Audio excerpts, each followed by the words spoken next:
I'm Sebastian Mahfood, and you're listening to WCAT Radio, the on-air wing of En Route Books and Media, bringing you the dulcet sounds of Catholic wisdom with our host, Bob Olson, who will now introduce today's show and speaker. Welcome to Cry Oneness, a program to encourage people to share their experience with God, their miracles, their music, their poetry. Share your life. And now here's our host, Joe Avalos. Joe, it's good to have you back again this week. Well, it's good to be back, Bob. So what's been going on? Well, it's been a good week. I wrote another little spiritual locution or poem, and maybe we could start with that this week. But I'd like to thank people for listening. Last week, I actually got a feedback from a lady that was listening who's a friend of mine, and it was very nice. And Good. Yeah, I used to rent from her a couple of years ago, and I guess she was listening. So I guess some of the people I email things to have been listening, so that's reassuring. Good. Yeah, we got to keep promoting it that way. Yeah, word of mouth. It'll spread, I think. Yeah. So I wrote this locution to kind of describe the way I feel about my friends in the Life in the Spirit program, and it's called Tribal Conquistadors. And this is the way it goes. This is part of Cry Oneness. The ability to have a lot of friends in the Spirit who agree in principle on the same or similar things that we agree on. And it's like a common gold thread that connects all people, all people spiritually, the Holy Spirit. Here's what I wrote. My friends in the Spirit have something much bigger than anything the world can bring them. They hang out in meetings and share their experience in life. God is life. God takes our darkness and makes it light on us and all those around us. We call this grace. It allows us to face and walk through fear and pain, to live every day like it's our last, to love without conditions, to speak kindly and without fear, to surrender quickly and to forgive immediately those who harm us, to walk a steady beam without worry of falling or failing, to get out of our own way and let God's light shine through us even while in distress, to love and serve each other, being the eyes and hands of our co-creator, to share God's pain and joy by relentlessly accepting the struggle we call life. One day at a time, anything is possible. Then we learn how to live in the moment where everything is possible, where love finally triumphs over fear, in a place called the eternal now, also known as heaven on earth.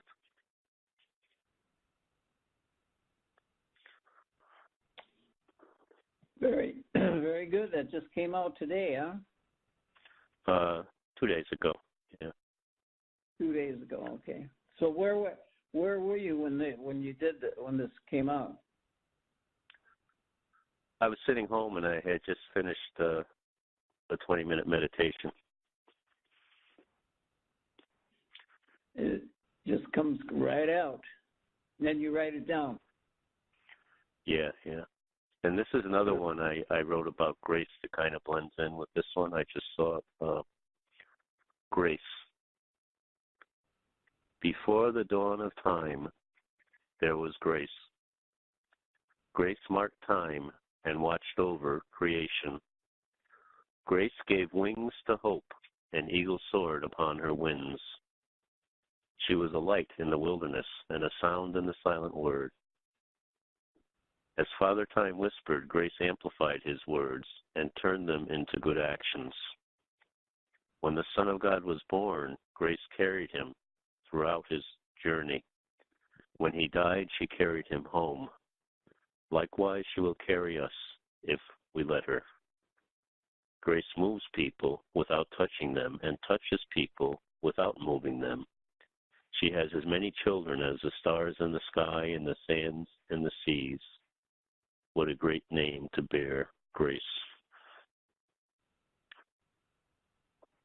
So I think I shared that once before, but I think it's worth repeating that when I was writing this, I thought I was writing it about a person for their birthday, and it wound up being something completely different. And I think that's how locutions are. They're totally unexpected, and they come from the heart at any time, that God wishes to reveal them to you.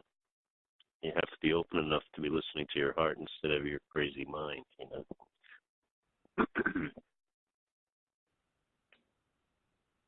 So I'm still thinking of, I haven't made the move yet. I have to get his phone number. The man in, I think he's in Missouri, that had that miracle with the at communion. Right, so he's not going to be on tonight? No, I didn't. I wasn't able to get a hold of him. I had so many things going on here, but I've got to get his number before I can call him. I have to go to Rhonda, who has his number. She had him on her program last Friday. I think it was last Friday. So what? I'm sure when he's supposed to be on, he'll wind up being on. Did you you want to share what that listener had to say? Yeah, let me pull the email up. Give me a second. Yeah. All right.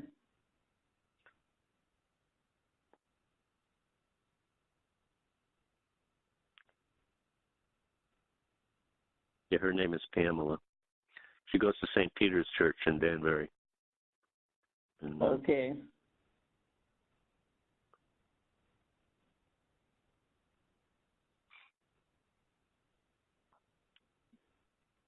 It's titled, Here is my input about your discussion over the radio last Wednesday.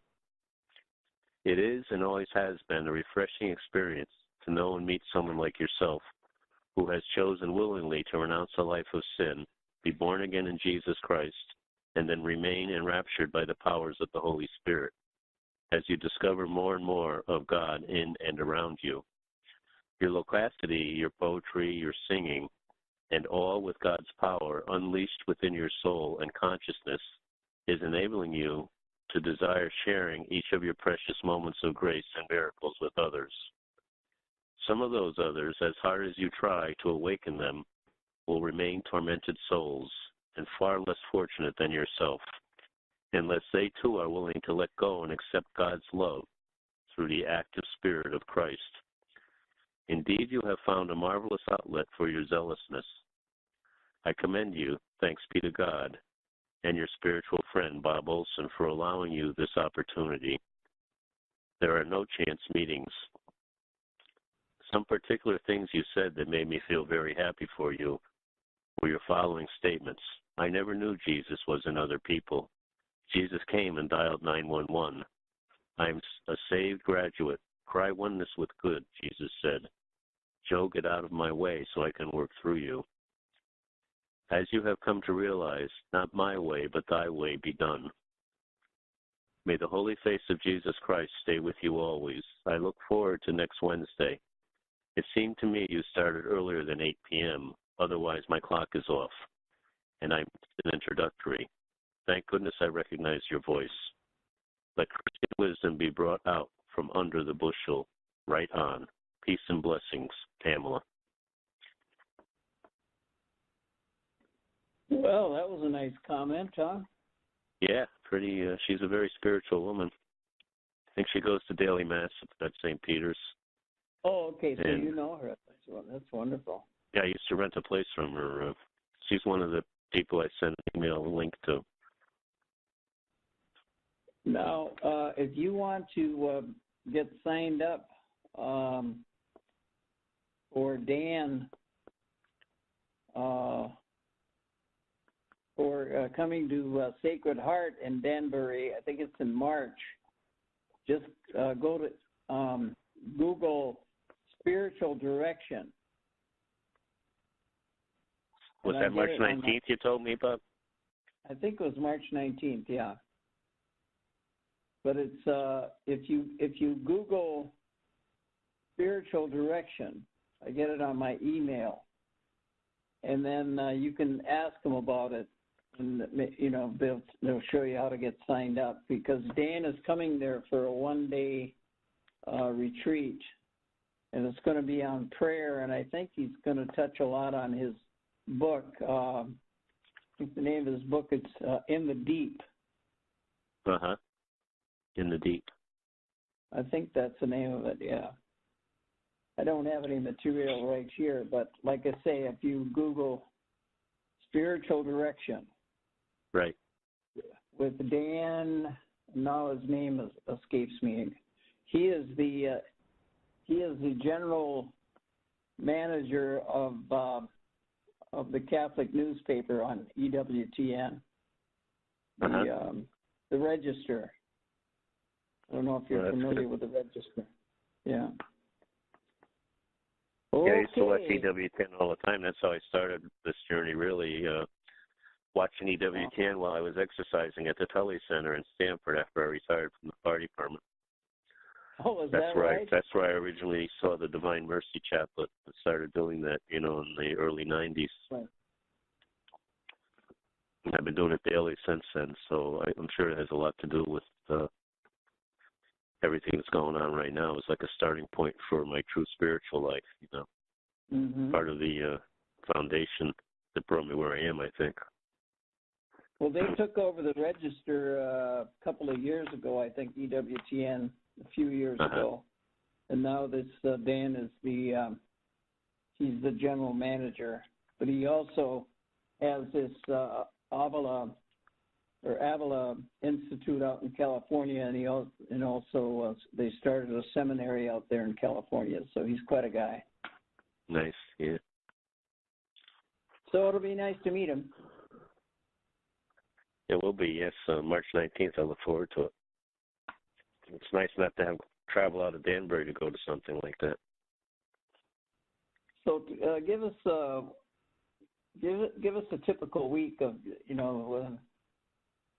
that you're involved in right now. You're retired. Right, but I'm working a couple of jobs. I drive for Uber on weekends, and I meet a lot of wonderful people, and I actually wind up sharing some things to people in the car if they're receptive, Oh, that works out good then, huh? Yeah, well, it's like a social experience. Uber isn't just like a cab driving job. People are like different. It's amazing. Very upbeat.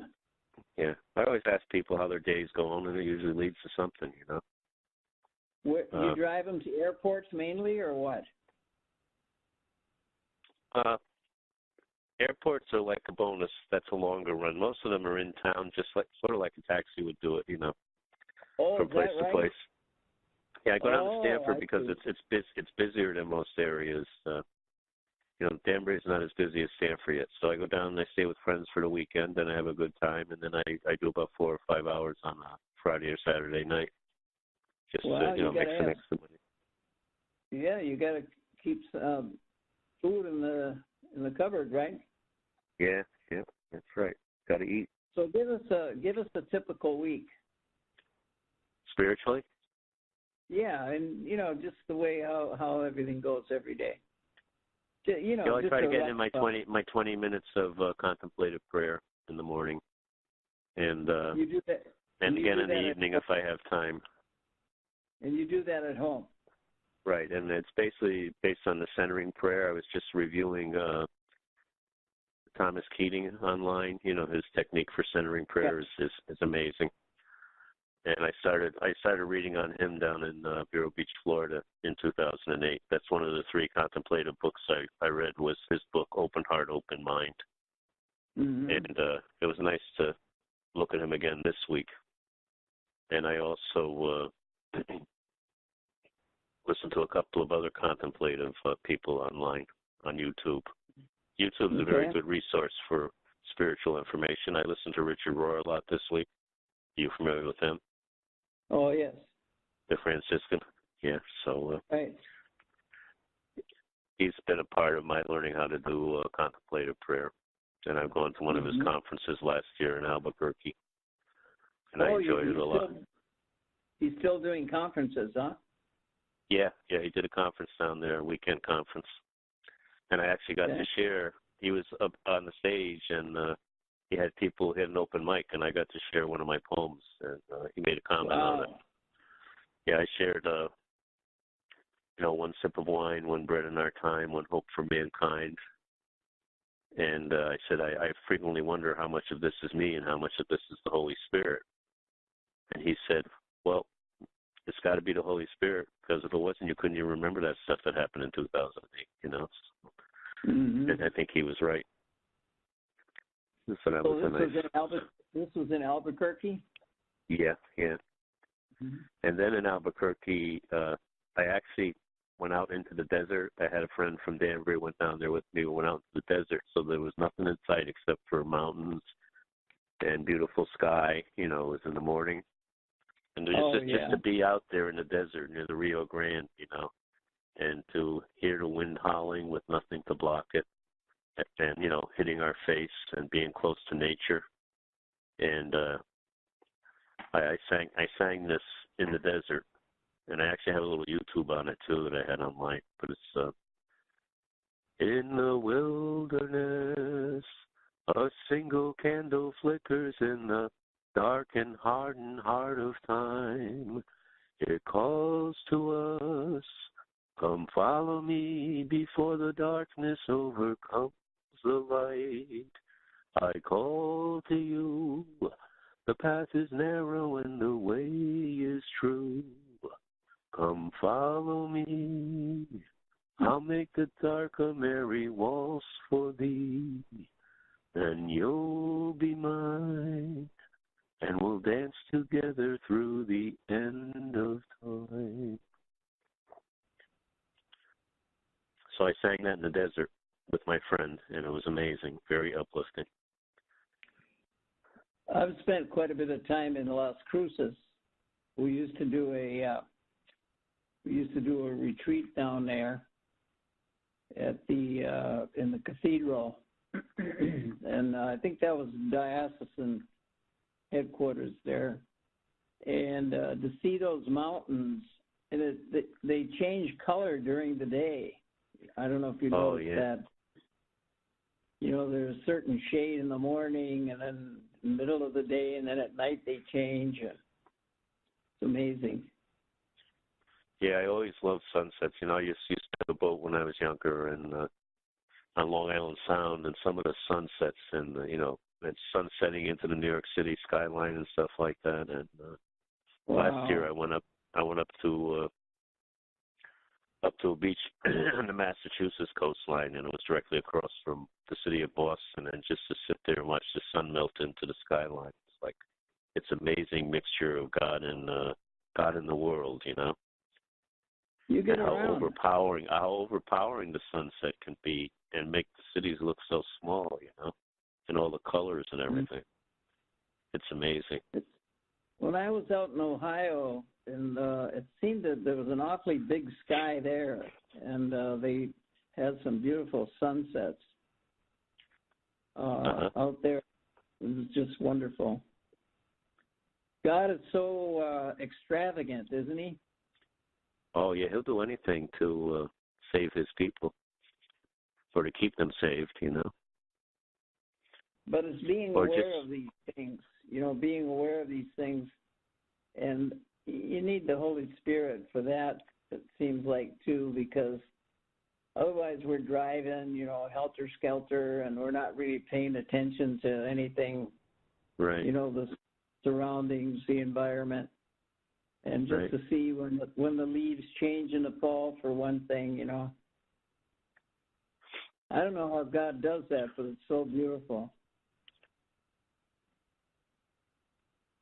Here's something I wrote while I was watching a morning sunrise. Mm-hmm. Whispers of twilight. In the silence of the evening mist arises hope of everlasting joy. As the evening precedes the dawn, so the Master dispenses time. Everlasting whispers connect precious breaths of life. His mercy is forever blossoming in those who reject their own desires, procreating humble humans with divine love for their brothers and sisters, sons and daughters of mercy, defending all that is of God. always waiting for the dawn, listening to the whispers of time. One heart, one mind, one love for all mankind. Bathed in the rays of the sun's everlasting salvation and love. Cry oneness. His blood has reversed all sin. Believe and be saved. He is and we are. Mm-hmm.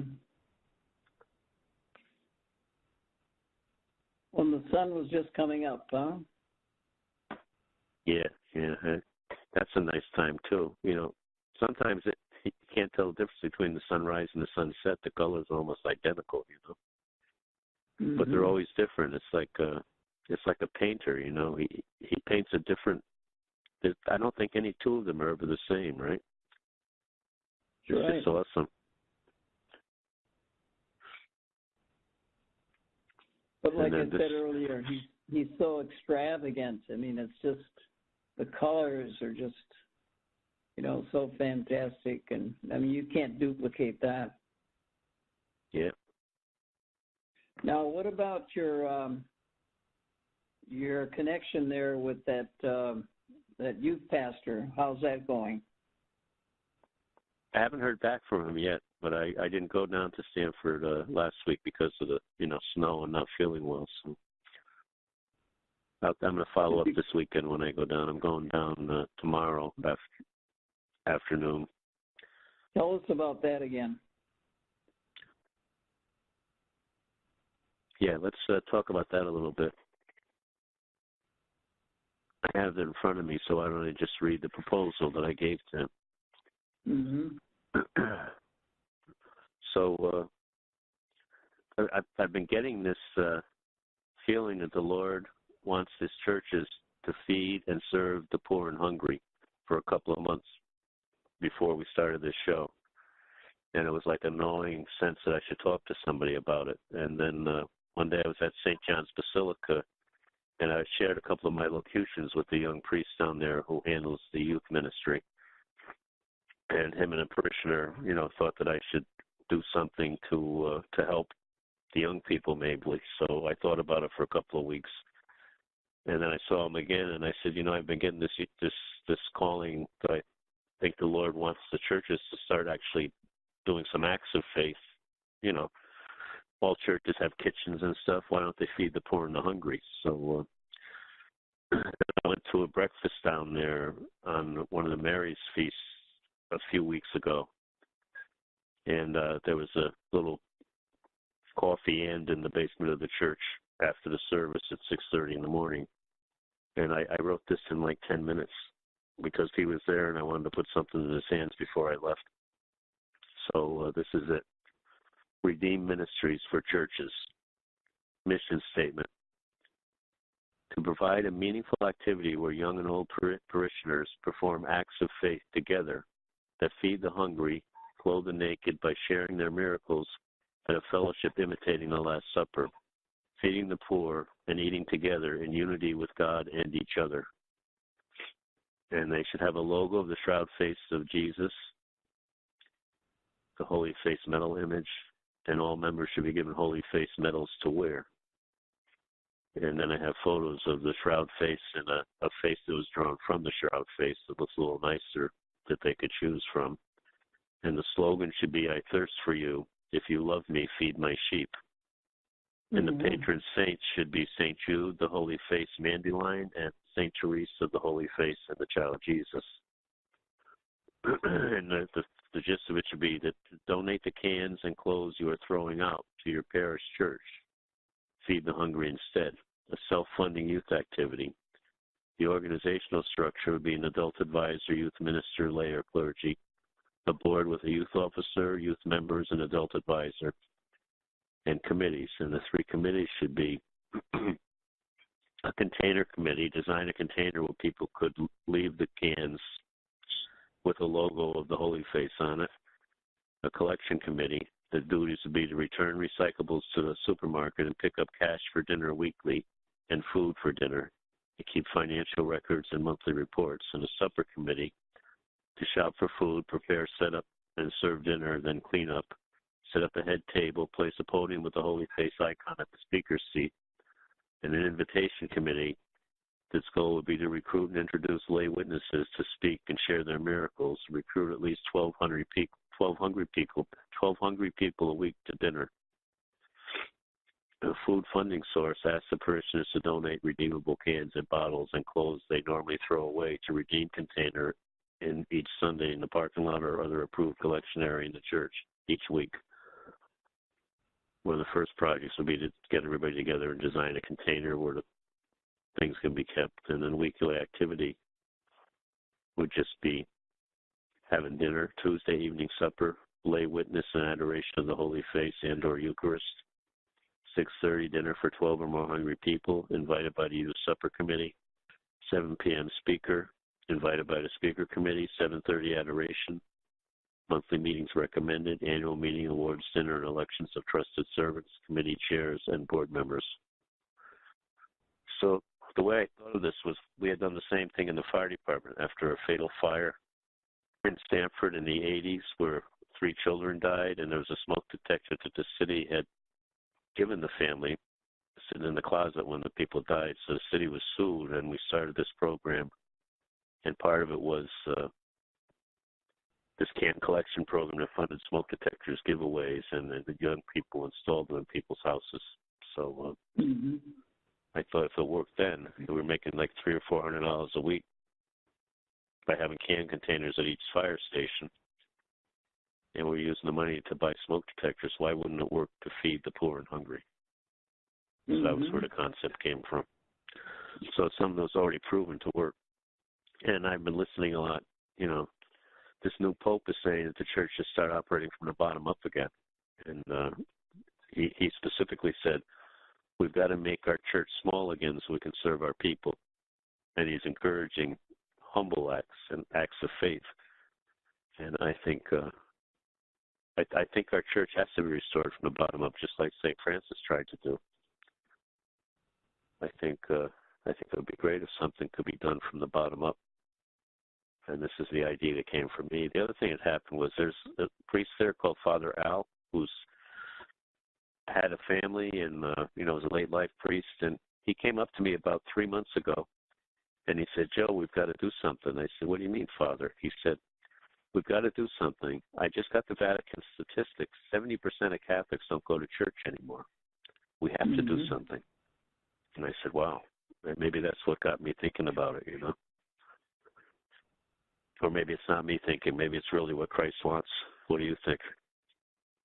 Well, he didn't come through rich buildings. He came and hung out with the sick and the tax collectors and everything else. And specifically, there's many mentions in the Bible of not wanting temples built. And we have buildings now that are just being used once a week that could be used more frequently to serve poor and hungry people all over the world, correct? Well, there's a simple thing that they're doing here in Middletown is they have there's a couple of Protestant churches, and now there's one Catholic church is joining, and they've got buildings, and during the winter, this is not a feeding program or a shelter or anything, but they do make the building available 24 hours a day to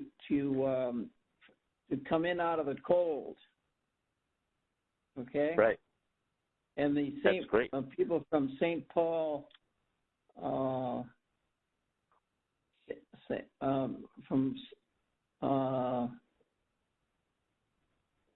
the ministry.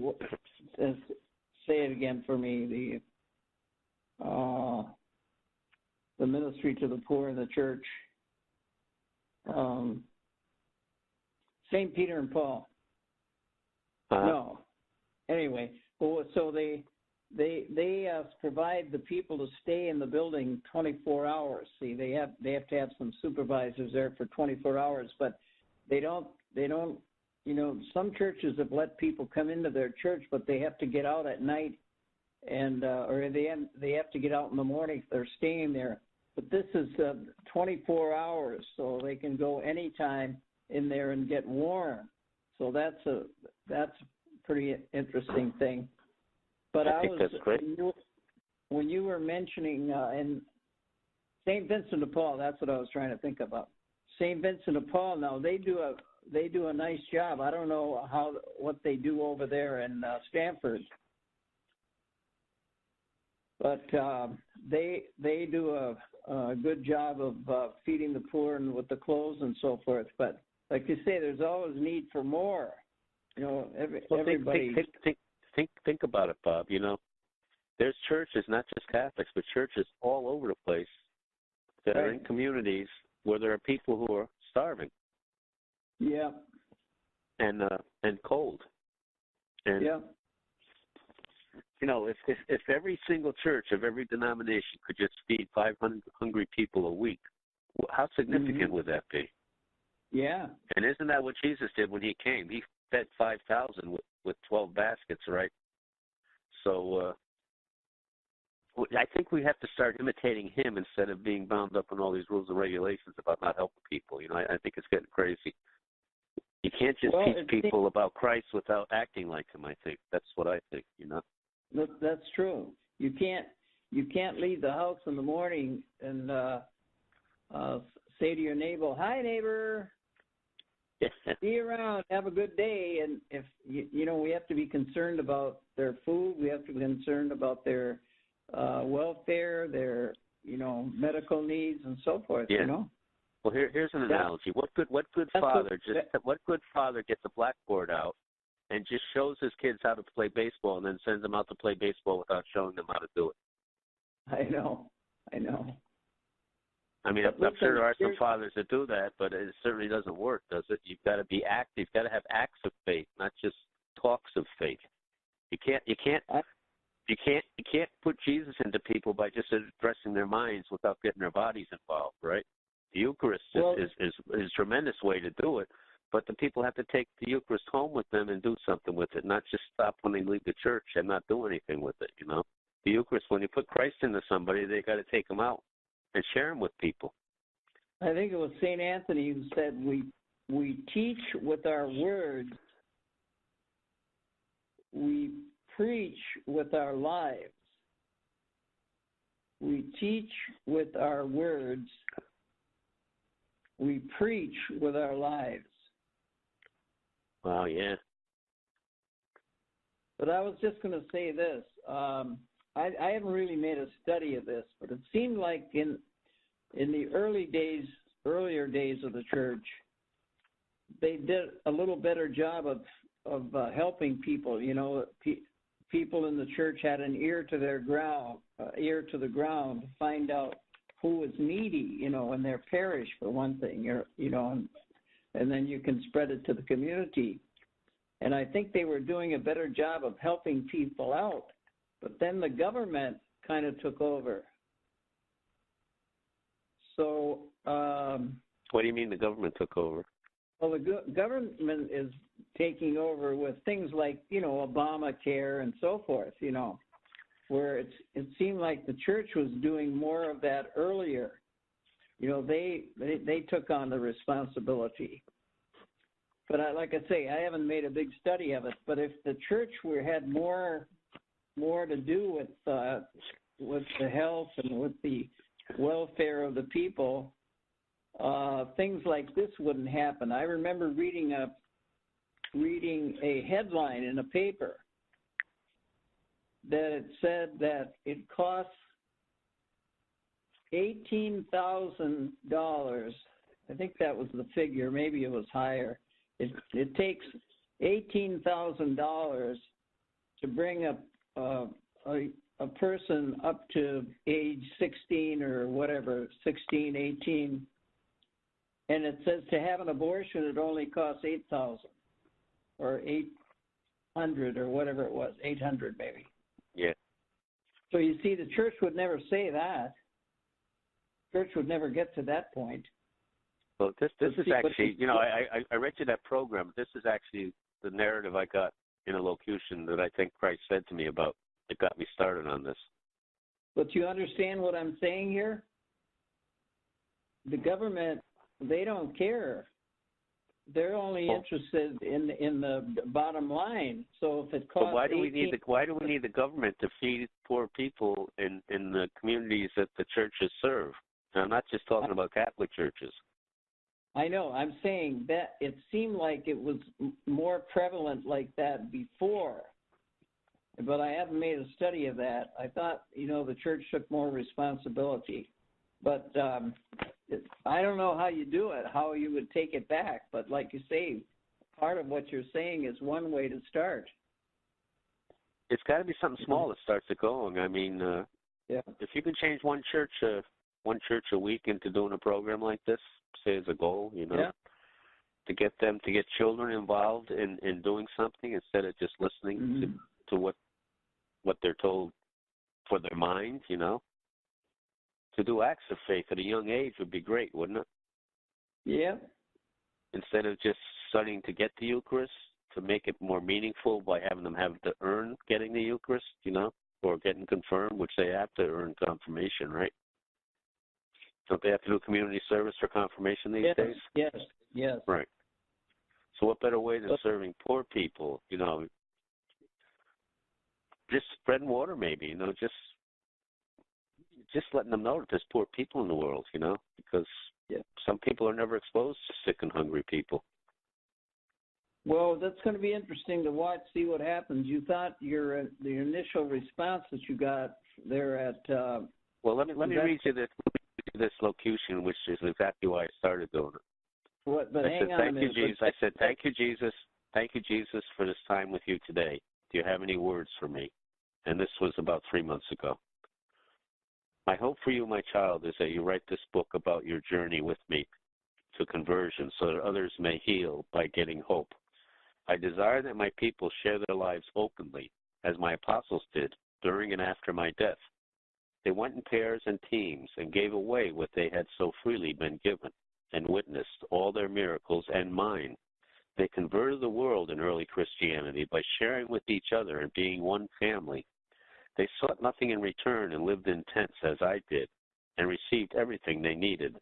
They had supper with each other every day and shared their lives openly and prayed together at the end of each day for healing for themselves and others, just like we did at the Last Supper. What has happened? Where has that fellowship and communion now? Tell my people that's what I want now, for families and friends to do every night. Turn off all electronics and have dinner together at table. Share their days with each other. Come into communion like we did at the Last Supper. When you share your stories with each other, you are sharing me, for I am life. And when you talk about your own life, you are sharing me, and it increases the strength of my mystical body. I am everything. I am everywhere. I am everyone. I am life. There is no other. If you don't go to worship every day, that's okay, because my Father and I never desired the building of temples or churches. We desired the building of communion like at the Last Supper of families, because God is a family. Remember this scripture. I will write my commandments in their hearts, and they will need no other teachers, and I will be their God, and they will be my people. I entered human form to show you how to live and how to die, serving your brothers and sisters, staying close to sinners and the poor and the hungry, being willing to die for your brothers and sisters. I walked in the wilderness with my disciples, showing people how to live the Word, like I had St. Francis do. He knew what I wanted. He died naked in the arms of two brothers who laid him on the earth. He taught his brothers to preach the gospel at all times and when necessary to use words. I never asked for temples and churches to be erected in my name. You are my temples. Go back to the historic ways of the body of Christ. You are all part of the body of Christ. Start acting like it. Love your Jesus. Don't worship me. Imitate me. That's all I desire. That's beautiful. The problem is this, though. Down in New Mexico, you were talking about Albuquerque. Uh-huh. I don't know where they did this, but they took a survey, okay? And they found that 80% of the Hispanics, okay, considered their church, their parish, their social center. Right. Okay? 80%. the gringos, only about 20%. Where was this, Bob? This was in New Mexico. Right. And the whites, the Hispanics, 80% considered the church their social center, and yeah. But the whites only 20%. So see, we've gotten away from that. That it's going to take some doing to get back to that place, where we were. Sounds like in that area they have strong family and tribal values still, and they get together in church and help each other instead of just taking something and leaving and going home with it. But then when the Hispanics come north, they usually don't have that opportunity. See. Well, I guess one of the biggest problems is we're a very wealthy nation, and there are very poor areas in it. But in cities, it's a lot harder to find peace than in the wilderness, I guess, right? Right. But I think I'm going to be interested to see. You said that your initial response from the people there at the Basilica, isn't that where you made the proposal? Yeah, Father said he was going to pray on it, and I haven't gotten back to him since that. So, I'm going to stop in and see him. But he gave you a pretty good response. His initial response was pretty good, huh? Oh yeah, he liked the concept. Like you say, you got to start small, and maybe this sounds like a pretty good idea to me. And you have administrative gifts that you used, like you said, in the fire department. Yeah, well, like I told you, I met with the bishop a year ago, and he was very kind. And what I shared with him at that time was he came to assembly at Catholic high school where I went. He had I forget what you call it. The bishop went out and to get input from the parishioners directly, And I bumped into him on the way out with another person in my other program, and I said, I'd like to come talk to you sometime about things. An idea I have about sharing miracles, and he had me come up to his office, and I told him, I really think that in churches they should do the same thing that we do in the 12-step work, and share miracles, share how things were before God came to you, and then how it was after. He said, I've heard of these things, and he seemed positive about it, but I didn't have any plan. I just wanted to go up and say, I think we need more acts of faith in church and less dogma, So he's very nice, very human person, that new Bishop Frank. Very humble. You have some good ideas there. Yeah. And it's going to be interesting to see what. Well, I wouldn't be talking to anybody if I thought they were my ideas. I don't think they're my ideas. I really think it's something the Lord wants to see. Well, no, what I'm saying is you're proposing those ideas, so. Well, I think there had to be a reason he put that face in the sky for me to see the Holy Face. And any program I develop around the Holy Face, I think is what he wants, because, the Divine Mercy and the Holy Face worships that I really got involved with over the past, since 93. How many years is that now? 2000? Yeah. No, it's like 15 years now. And those are my two main formations, the Divine Mercy and the Holy Face. And that's actually, I think I told you before that I took lay vows as a Passionist as Joe of the Holy Face and Divine Mercy down in Queens at Edgerton Boulevard at the Holy Face Monastery. So that was Don Knowles. And I really think I have a calling to do something with the Holy Face, and I'm still really trying to figure out exactly what he wants. So it's been a while. Tell us about the priest that you have been working with on that. Well, I think I mentioned on the last show or one before that I was in Vero Beach, Florida in 2008, and I had told the Lord that I don't want any more poems, that they're scaring me. And, and I was frightened when I first started getting these things. And I decided to try to sing one of Josh Groban's songs, Up to Where You Are, because I had met an 80-year-old man on the train back from Stanford, and he was taking piano lessons. And I said, would you look at my poetry? And he said, your poetry reminds me of Josh Groban's music. So I decided to try to sing his song, Up to Where You Are, on the Indian River in Vero Beach, Florida in 2008. And I took 10 pictures of the sunset And in one of the pictures, there was a face, but it didn't look like. I said, it's got to be Jesus because he's up there, which I don't believe anymore. He's in my heart. But and I took the picture to John of the Cross Church in Vero Beach, Florida, and showed Father John Jude because it scared me. And he says, he pointed to his wall. He had Veronica's veil there. And he said, you're being led to a Holy Face devotion. He's the same priest I showed my first locution to. And yes, I remember that. But I thought you were telling me about a priest in Long Island or in New York. No, Don Knowles in the Holy Face Monastery in Queens. He's not, is he a priest? No, he's the lay evangelist that shows the Shroud of Turin and explains the crucifixion based on the wounds on the shroud. Oh, okay. He's called the Apostle of the Holy Face, the Apostle of the Shroud of Turin. He goes out and teaches. Tell me more about him.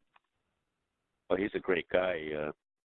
I was working a security job down in Stanford, and I had talked to my parish priest at St. Bridget's, Father Gill, because of what Father Jude told me in Florida. And I said, Father Gill, I said, when I was living in Florida, the priest told me I should do a Holy Face prayer group.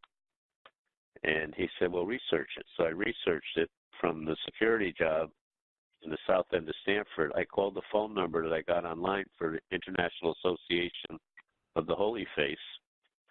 I called the phone number, and somebody answered it at 8:30 at night because that's when I was working.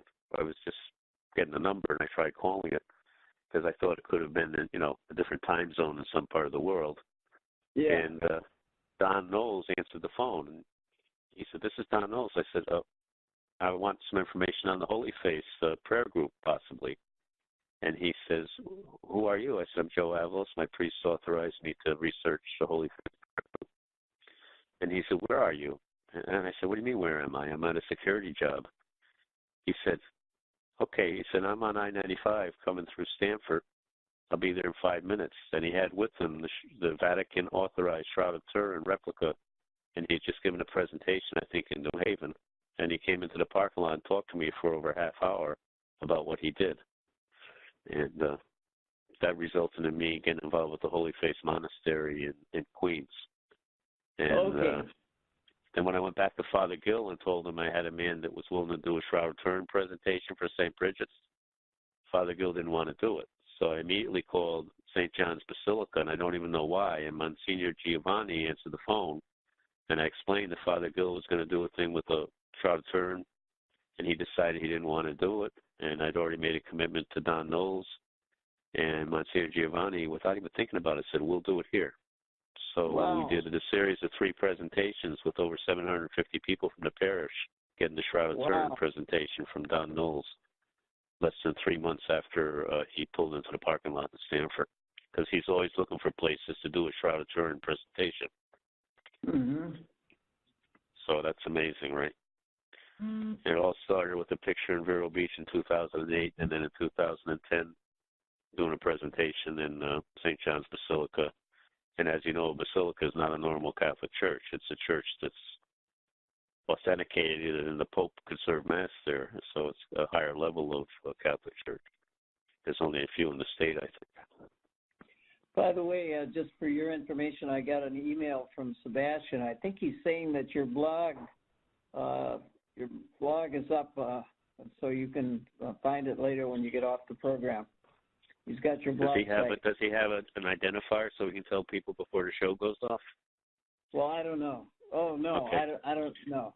No, but you can do that. Okay, I'd like to say at this point in time, if people want to share their miracles, to just if they'd like to see a share on this Holy Face issue that we're talking about now, when it happened in Vero Beach, Florida, if they Google Face of Jesus Bleeds for Us, it'll bring them right to a YouTube video I did. Say that a little slower. Face of Jesus Bleeds for Us. If they Google that, it'll bring them to a YouTube I did in 2008 after taking the photo.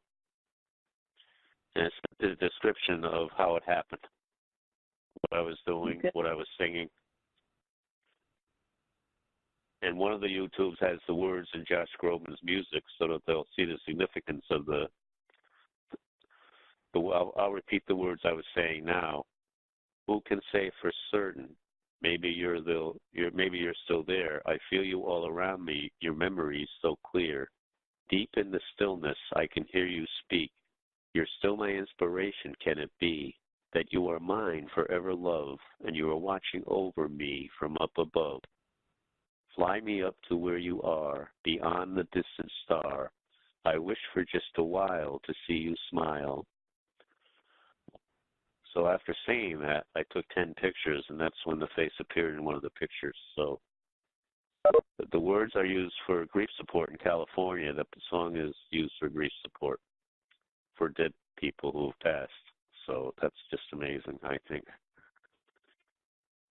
Because there is a star in the photo either where there's like a cord coming out of the star and the face protrudes from the cord in the photo.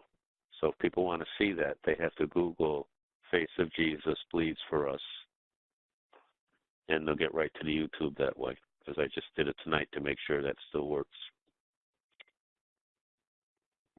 Eventually we'll have a link that they can click on to get to the Facebook area where that is located, or the YouTube area.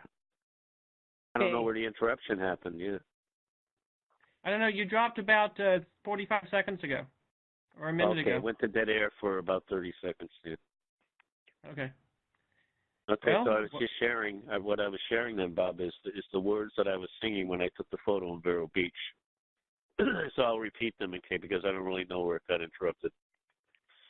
So the words I was singing when I took the photo in Vero Beach were, who can say for certain, maybe you're still there. I feel you all around me, your memory's so clear.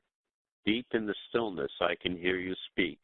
You're still an inspiration, can it be, that you are mine forever, love, and you are watching over me from up above. Fly me up to where you are, beyond the distant star. I wish for just a while to see you smile. So let me go over that line by line and how it relates to the photo. The photo itself has red in it like blood, and it's orange and glowing, and it has a face, but not a face that hits you right away. And there's only one image of Christ that's like that, and that's the image that's on the Shroud of Turin. So the first line is, for certain, maybe you're still there. There are shroud debunkers who don't believe that the shroud is a legitimate burial cloth of Christ. I do believe that it is. Are you still there, Bob? Yes.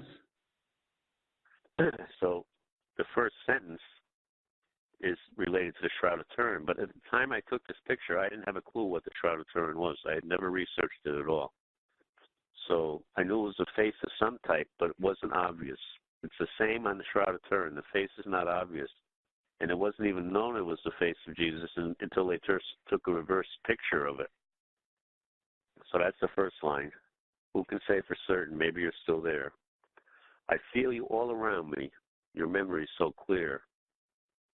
That's just the way I felt when I was getting those locutions. Mm-hmm. You know, he was lambasting me with stuff to make me believe in him. That's what I told him to stop doing, right? Right. Isn't it amazing? You know what happened? And then fly me up to where you are, beyond the distant star. And there's a star in the photo right next to the face. It's not a star. Well, yeah. In the photo. Right. I wish for just a while to see you smile. The face is not smiling, and neither is the one on the Shroud of Turin. He's in pain in the Shroud of Turin, just like the face in the photo I took. So this was an awesome encounter. I was so shook when I took that to Father, and he said it was the face, the holy face of Jesus. Because I knew it was some celestial being, but I didn't know it was Jesus, and I didn't know it was his shroud face, you know. So, you know, that's a major miracle. That's a major manifestation of the grace and goodness of God trying to save one poor sinner like me, you know, or anybody. He would do the same for anybody.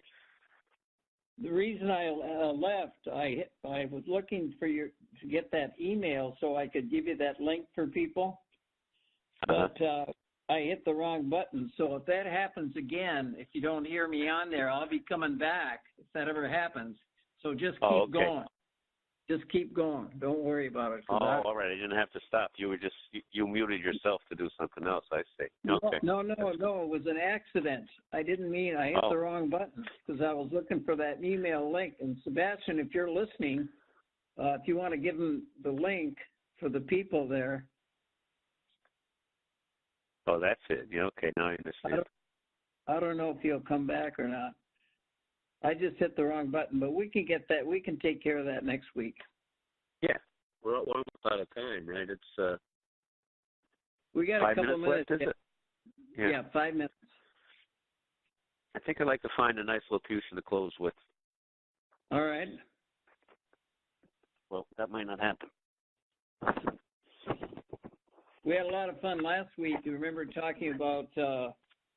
I mentioned a few things about Padre Pio and some of the things that he's experienced.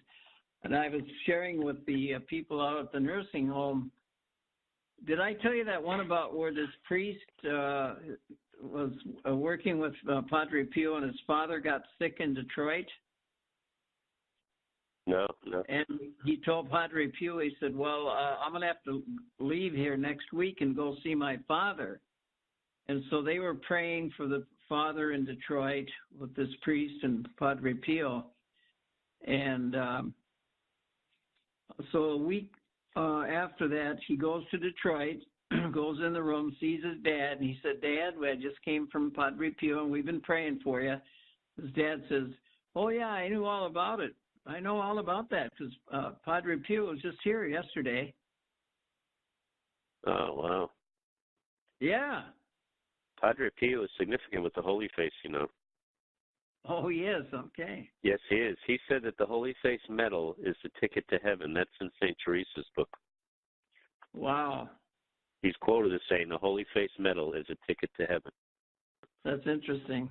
Because it has the protective power as a scapula. When Sister Petrina was told to make a scapula, and she got thrown down the stairs by the devil, and money appeared to fund the making of the scapula, and she decided to use a metal coins instead of cloth, so that the devil couldn't burn it. And Mary told her, "Don't worry, it's okay to use the metal." And Pius XII approved the metal in World War II, and no prisoner of war that wore the medal was ever executed or something like that. But there's a lot of miracles in World War II associated with the Holy Face medal, and Padre Pio called it a ticket to heaven. So that's interesting that you mentioned his name. Yep. That's in the Holy Face Devotion flyer, which I want to use if the church does this. The Holy Face Devotion flyer says that every Tuesday evening there should be a 15-minute adoration. If you can make church and do an adoration for 15 minutes, that's part of the Holy Face Devotion. Wow. On Tuesdays. Well, that's good to know. That's good to know. Yeah. All right, let's hear that locution then. Okay.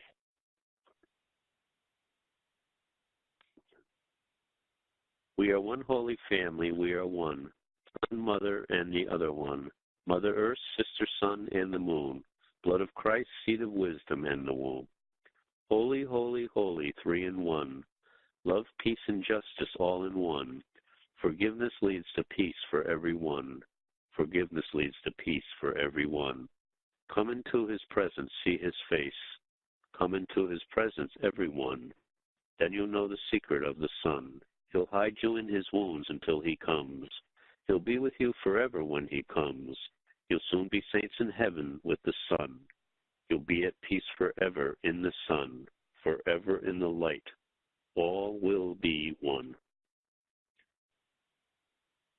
Thank you, Joe. Yeah. Thank you very much. And you've been listening to Cry Oneness, a program to encourage people to share their experience with God, their miracles, their music, their poetry. Share your life.